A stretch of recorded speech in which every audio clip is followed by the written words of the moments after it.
Max ran out of the office. Fred picked up the paperweight from his desk and threw it across the room in frustration.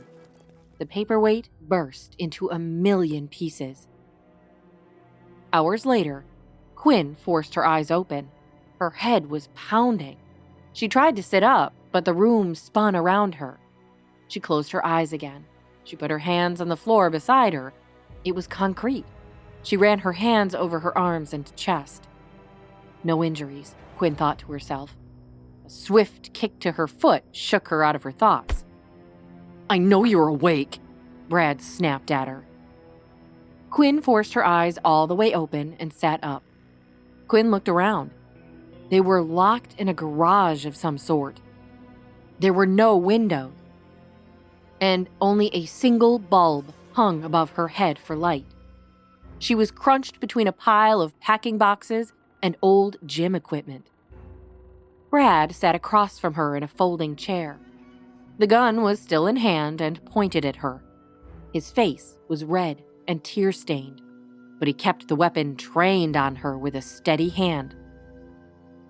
"People will be looking for me," Quinn told him. "I don't care," Brad snapped. Quinn held her hands out to him in a calming gesture. "If money is what you want, my fiancé can pay for my release. He can have it brought here in no time at all." Brad rushed towards her and yelled, "I don't want money!" He pressed the barrel of the gun to Quinn's forehead. "I want to be with you forever." "What?" Quinn whispered. Her body trembled beneath the barrel of the gun. The faces of her children flashed before her eyes. She tried to control her breathing. She focused on inhaling in and exhaling out.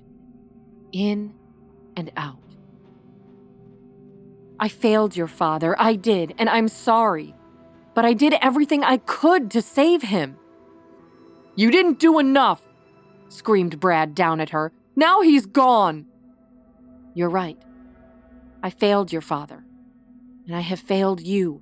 I lost my parents at a young age, and I wouldn't wish the death of a parent on anyone." To Quinn's surprise, Brad sank to the floor in front of her. He started to cry.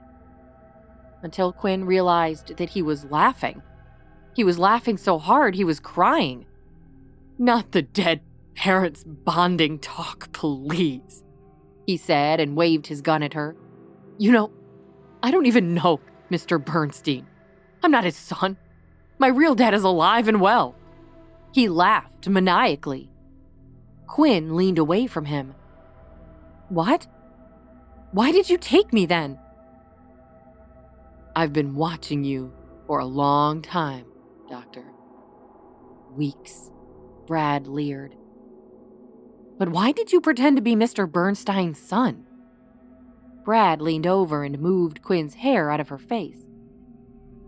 "Convenient timing. I just wanted to be close to you." Quinn froze. Brad ran his fingers down her cheek. "I just thought that you were so beautiful."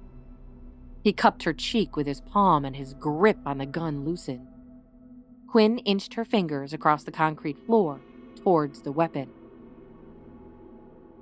"I noticed you too," Quinn lied.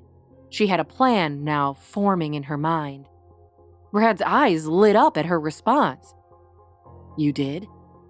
I knew we were meant to be. I loved you from the first time I saw you." Quinn extended her hand out. The gun was just within her reach. As her fingertips brushed the handle of the gun, Brad looked up and locked eyes with her. "You're messing with my mind," Brad yelled. Quinn kicked at him with her feet as hard as she could. Brad stumbled back over the pile of boxes. He hit the concrete floor with a loud thud. The gun skittered across the garage. Quinn jumped up. She grabbed the gun from the floor. She leaned over his immobile body. She pressed her fingers to his throat to check his pulse. "Phew, just knocked out," Quinn whispered to herself. She searched Brad's pockets and found his cell phone. She dialed 911, and then she called Fred.